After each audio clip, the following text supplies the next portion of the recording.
Tom. And we are VIMTV, Velocities in Music. We're going to review Limp Bizkit's Gold Cobra. This is a 2011 release now from Limp Bizkit, and I want to apologize to all of you viewers who watch the needle drop. We do not have a meal prepared right now for the two of us to digest, although, Anthony, that did look quite delicious and made me really want chocolate almond milk.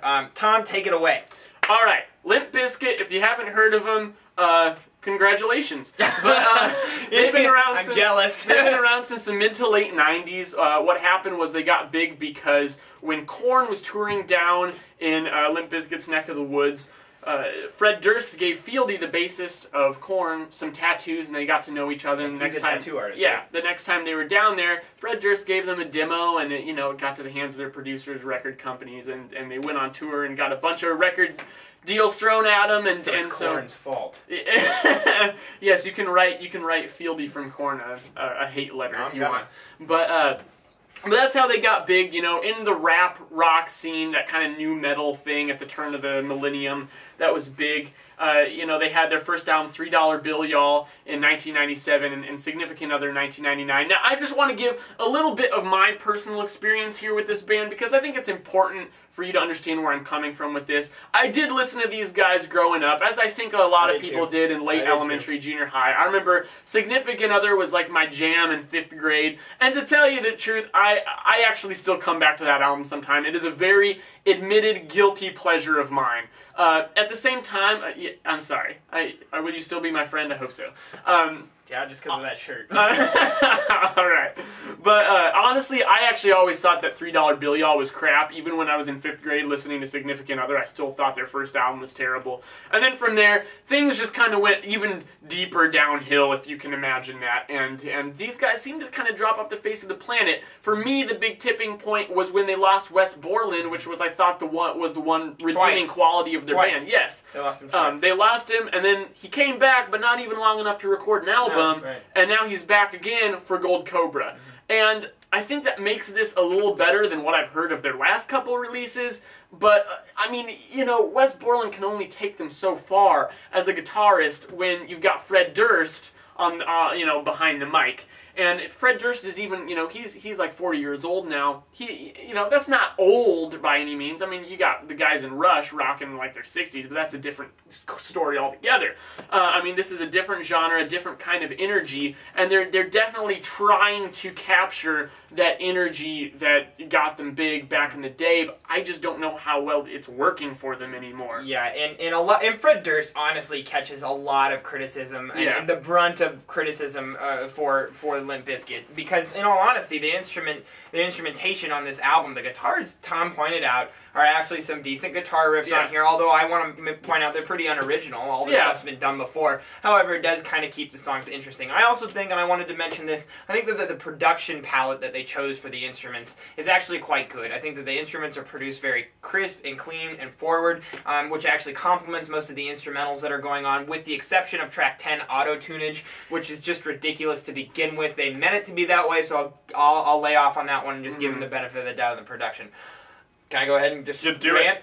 Other than that, I think this album is just garbage. And I think it's one of the most unoriginal things I've ever heard, mostly because, and to touch back on Fred Durst, I think Fred Durst actually has some talent as a rapper. He has great delivery when he's trying, I guess, but the problem is it just gets overlooked, because then he follows it up with singing, which he should stop, and then he also has the worst lyrics I've ever heard. Justin Bieber has better lyrics. He's 15, or was at the time, and doesn't write them himself. And they're better. They're better. You remember that, people. Moreover, it's the themes driving the lyrics. These themes of not even rebellion, but just being a pompous little 14-year-old piece of shit. That's what he's not really trying to fight any system. He's just trying to fight anyone who gives him the stink eye. Yeah, I mean, if you say, if you just look at him and go, ugh, he'll write a song about you and how much he hates you and thinks you're a douchebag or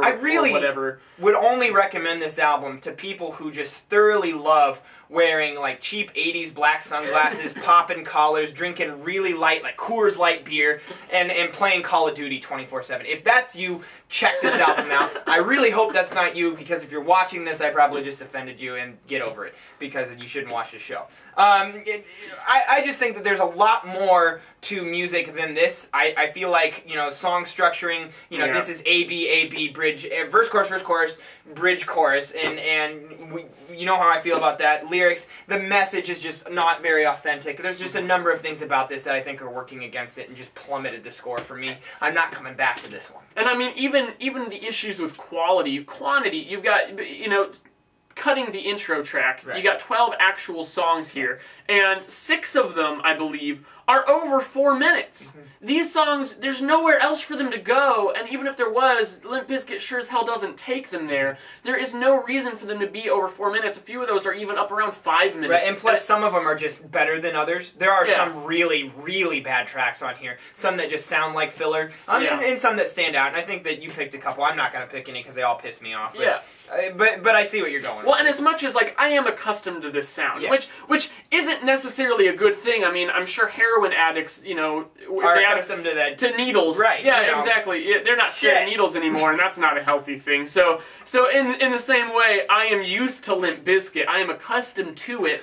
But still, even this, I mean, even Significant Other had a lot more variety in there. They mixed in some different kinds of beats and kinds of styles and had some kind of low points. I mean, the first low point you get here, I mean low point as far as dynamics and kind of softer songs, by the way, just to clear that up. You get to the track Walking Away, and it starts, and you have kind of a clean sounding, you know, delay, reverbed out guitar part, and it's kind of like, oh, this is a little fresh.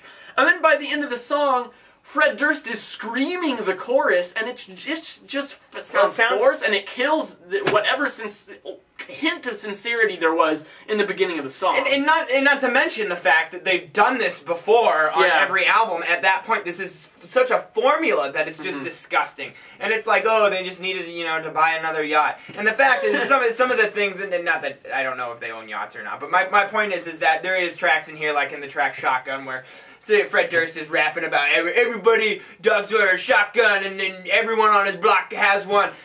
No, you live in a giant house with security. I guarantee you not everyone on your block has a shotgun, and if they do, they probably don't know how to use it and probably hire security guards to use it for them.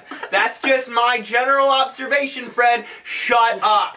That's my piece with this album. I'm going 37. I'm going to go 45. It's pretty bad, but I like it slightly more than you. 41 overall. We talked about this. I think that's a gift.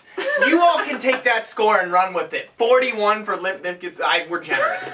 What did you guys think? www.velocitiesandmusic.com, youtube.com/velocitiesandmusic, Facebook, Twitter, do it. I'm Jake. I'm Tom. And we are VIMTV, Movie Music Critique Forward.